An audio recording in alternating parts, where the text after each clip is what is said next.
This is KNEB.TV Ag News from the FNBO Ag Desk. FNBO, the great big small bank.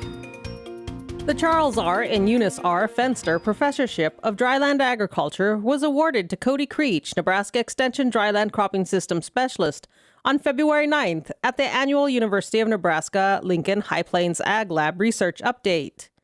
Martha Mamo, UNL Institute of Agriculture and Natural Resources Department Head of Agronomy and Horticulture, presented Creech the award.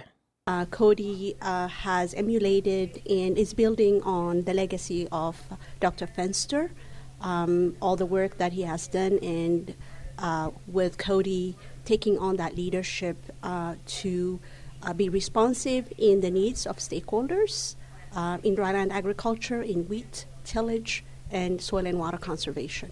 The position is supported by the Fenster Professorship Fund. It honors Charlie Fenster, who worked for several decades at the Panhandle Center, retiring in 1982 as the dryland cropping specialist.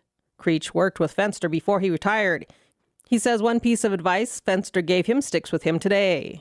One of my memories of Charlie is how he always talked about the importance of a residue. And it seemed like every time I would talk to him, he would always say the most important thing in a dryland system is to grow something to produce residue so you can continue that cycle. Building on what Fenster began, Creech says they are learning to face new challenges and gives an example with the wheat stem sawfly. One thing that I think that we are seeing that maybe he didn't foresee was the sawfly issue that we're having with wheat.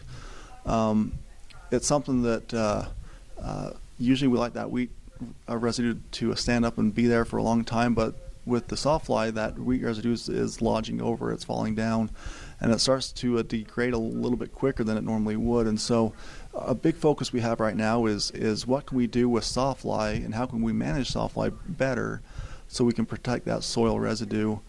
Creech is a faculty supervisor in charge of research at UNL's High Plains Agricultural Lab near Sydney. His research has refined the seeding recommendations for winter wheat and evaluated the role wheat residue has in facilitating soil water conservation.